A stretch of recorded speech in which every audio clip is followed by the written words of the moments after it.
सर्वात महत्त्वाची गोष्ट, आज सकाळीच मला अनेक लोकांचे फोन आले की इंद्रजीत सावंत नावाचे इतिहास संशोधक आहे आणि त्यांना मी म्हणजे प्रशांत कोरटकर यांनी मोबाईलवर धमकी दिलेली आहे.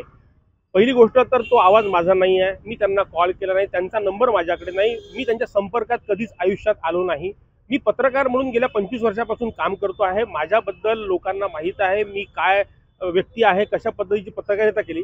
छत्रपती संभाजी महाराज, छत्रपती शिवाजी महाराज हे आपलं आराध्य आहे. त्याच्यामुळे माझ्यासारख्या छोट्या माणसांनी इतक्या मोठ्या विषयावर बोलण्याचा आणि इतिहास संशोधकाला फोन करण्याचा काही विषय नाही. त्यांनी याला जातीचा रंग दिलेला दिसतो आहे. एकूणच मी तर त्यांची पोस्ट वाचली नाही, ऑडिओ ऐकलेला नाही आहे, परंतु ज्या पद्धतीचे सकाळपासून कॉल येत आहे त्याच्यावरून मी नागपूरचे पोलीस आयुक्त आणि राज्याचे सायबरचे प्रमुख यांना अर्ज करणार आहे रितसर की हे जे खोडसाळपणा जो कोणी केला आहे त्याचा पत्ता शोधावा पोलिसांनी आणि इंद्रजीत सावंत यांच्यासारख्या ज्येष्ठ व्यक्तींनी शहानिशा न करता, माझ्याशी चर्चा न करता, मला फोन न करता, हे जाणून न घेता डायरेक्ट पोस्ट केल्यामुळे मी त्यांचाही उल्लेख माझ्या अर्जामध्ये करणार आहे की सकाळपासून मला शेकडो धमकीचे फोन आले, शेकडो फोन आले आणि असं असताना कुठलीही शहानिशा न करता माझा आवाज तो नाही आहे याचा मी वारंवार डिनाय केलं, तरी सुद्धा अशा पद्धतीचं पोस्ट फिरवून सोशल मीडियावर बदनाम करण्याचा प्रयत्न हा चाललेला आहे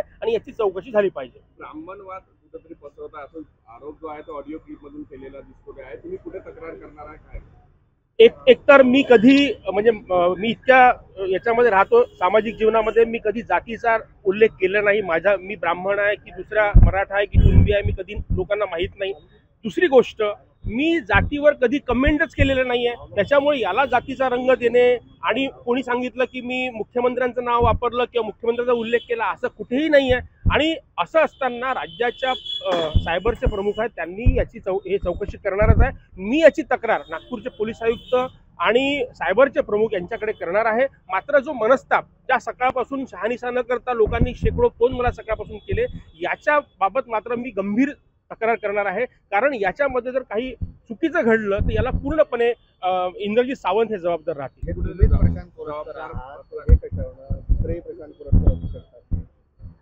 पहा, कोरटकर नाव तुम्ही गुगलवर सर्च केलं तर प्रचंड खूप मोठ्या प्रमाणात आहे. प्रशांत कोरटकर नावाचे व्यक्ती पण खूप आहे.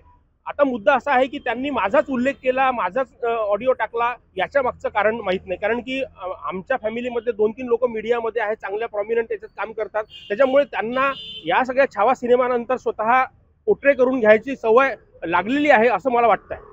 तुम्ही प्रशांत कोरटकर म्हणून तुमच्याच नावाचा उल्लेख आणि ऑडिओचा दिसतो, तुम्ही त्याला काय म्हणाल, फेक आहे काय सांगा? हे पूर्णपणे फेक आहे. याच्यामध्ये सातत्य असण्याचं म्हणजे खरं असण्याचं कारणच नाही. जर तसं असतं तर मी आतापर्यंत जे मुद्दे उचललेले आहे, पत्रकार म्हणून उचललेले आहे, माहूर देवस्थानाचा उचलला होता, मी माझ्या सोशल मीडियावर बोललेलो आहे. मी काही पर्सनल कधीही कोणाला फोन केला नाही आणि पर्सनल फोन करण्याचा प्रश्नच नाही. कारण इंद्रजीत सावंत हे विदर्भातले, नागपूरचे नाही आहे, ते कोल्हापूरचे, त्यांचा माझा संपर्क नाही. असं असताना केवळ नुसते आरोप करायचे हे अतिशय चुकीचं आहे. महाराष्ट्रातील सर्व बातम्यांचे विश्वासार्ह व्यासपीठ,